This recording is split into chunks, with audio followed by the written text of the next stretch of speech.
மக்கள் தொலைக்காட்சி நேயர்களுக்கு வணக்கம். நம் நாட்டு சமையலில் இப்போ பார்க்க போகிறது பஞ்சாபி உணவு.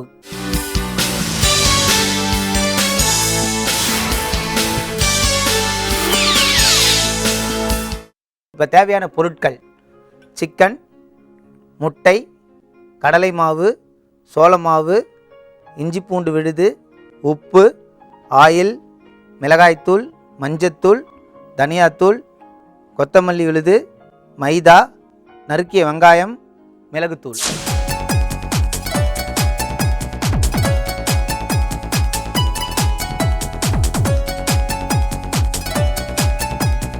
நம்ம சாதாரணமாக சிக்கன் வறுவலுக்கு ஆனியன்லாம் நறுக்கிய வெங்காயம்லாம் போட மாட்டோம். இப்போ நம்ம இதில் நறுக்கிய வெங்காயத்தை நம்ம இதில் யூஸ் பண்ணுறோம். இது என்ன பாருங்கள், இதில் நார்மலாக நம்ம வீட்டில் கிரேவி ரெடி பண்ணிவிட்டு மசாலா அது மாதிரி சாப்பிட்றதுக்கு ஒரு வித்தியாசமாக இருக்காது. இது ஒரு வித்தியாசமாக இருக்கும், நல்ல ஒரு சுவையாக இருக்கும். இது வெங்காயம் போட்டிங்க. அதுக்கு அடுத்தது கடலை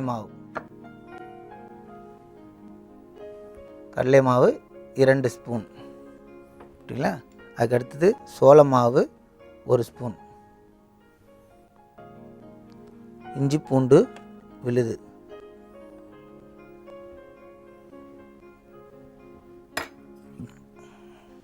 உப்பு தேவையான அளவு, மிளகாய்த்தூள் காரத்துக்கு ஏற்ற மாதிரி ஒரு 1/2 ஸ்பூன், மஞ்சத்தூள் கொஞ்சம். இது பஞ்சாபியில் கொஞ்சம் தனியா ஃப்ளேவர் ரொம்ப விரும்பி சாப்பிடுவாங்க. இப்போ தனியாத்தூள் 1 ஸ்பூன், மைதா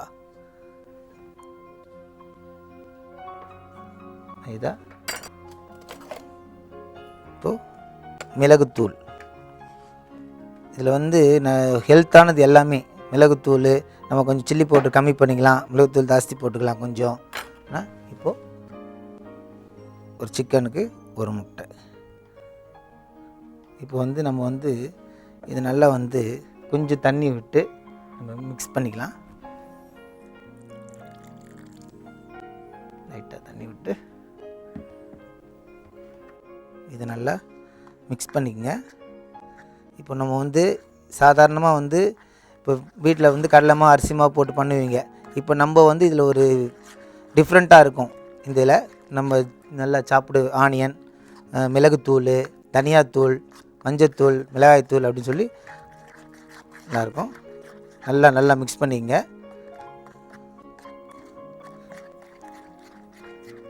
இதில் வெங்காயம்லாம் ஆயிலில் போடும்பொழுது தனியாக விழுந்துடும் அப்படிலாம் கிடையாது, கரெக்டாக இருக்கும். நீங்கள் நான் சொன்ன மாதிரி 2 ஸ்பூன் கடலை மாவு, சோள மாவு 1 ஸ்பூனு, மைதா 1/2 ஸ்பூனு, சால்ட்டு, மஞ்சத்தூள், மிளகாய்த்தூள். இப்போ மசாலா ரெடி ஆகிடுச்சு. இப்போது சிக்கனை இதில் மிக்ஸ் பண்ணுறோம். இப்போ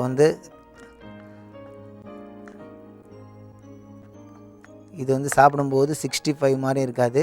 இது ஒரு தனி ஒரு டேஸ்ட் இருக்கும்.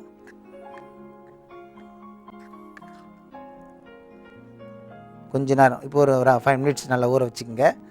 ஆயில் மீடியமான சூட்டில் போட்டுங்க, நல்லா ஃப்ரை ஆகிடும் கரெக்டாக.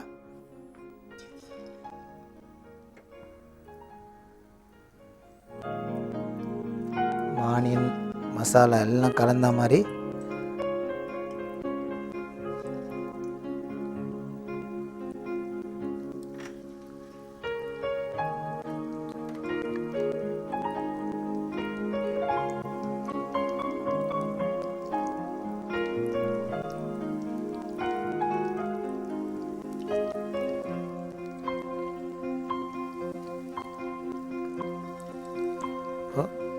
பாருங்கள். எல்லாம் நம்ம வெங்காயத்தோடு போட்டோம்.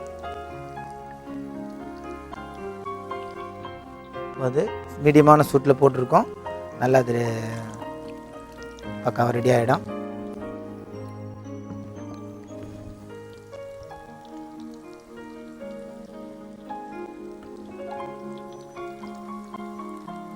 பாருங்கள். இப்போ நம்ம ஃப்ரை பண்ணுறோம். இதில் என்ன ஒரு பாருங்கள், அது ஒரு டிஃப்ரெண்ட் இருக்கா இதில் பாருங்கள். அந்த வெங்காயம் எதுவுமே இதில் எதுவுமே கீழே விழாது. நம்ம தேவையான மசாலா கரெக்டாக போட்டிருக்கோம். அதனால் அதோடைய இது வந்து கரெக்டாக இருக்கும். இது வந்து பஞ்சாபின்றது வந்து நம்ம வந்து வீட்டில் வந்து சமைக்கக்கூடிய எல்லா பொருளும் வச்சு இது ஈஸியாக சமைக்கலாம். நான் வெங்காயத்தை நல்லா பொடிசாக கட் பண்ணிடலாம் வீட்டிலையே. கார்ன்ஃப்ளவர்கள் கிடைக்கும், மைதா எல்லாமே இருக்கும். இருக்கக்கூடிய பொருளை வச்சு தான் நம்ம இது ரெடி பண்ண போகிறோம். சாதாரணமாக வீட்டில் வந்து நம்ம வெறுமே இது போட்டு தான் பண்ணுவோம். இதில் வெங்காயம்லாம் போட்டிருக்கோம், இஞ்சி பூண்டு பேஸ்ட்டு எல்லாம் நல்ல ஒரு சுவையோடு இருக்கும்.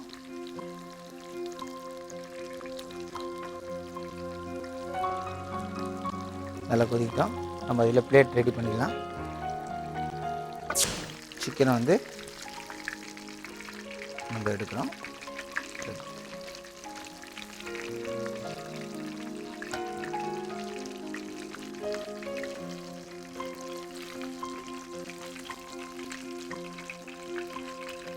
இதையே வந்து சிக்கனை வந்து ஃப்ரை பண்ணி அப்படியே சாப்பிட்லாம். இல்லை வெங்காயம் தக்காளி சாஸ் மாதிரி ரெடி பண்ணிவிட்டு கிரேவியாக உங்களுக்கு வேணும், இந்த டேஸ்ட்டோடு அந்த டேஸ்ட்டு இன்னும் அதிகமாக வேணும் அப்படின்னு சொல்கிறவங்க இன்னும் கொஞ்சம் வெங்காயம் தக்காளி போட்டு அதில் கிரேவி மாதிரி ரெடி பண்ணி இந்த சிக்கனை ஃப்ரை பண்ண சிக்கனை அதில் போட்டு சாப்பிட்லாம். ரொம்ப நல்லாயிருக்கும். அருமையான பஞ்சாபி சிக்கன் வறுவல் ரெடி.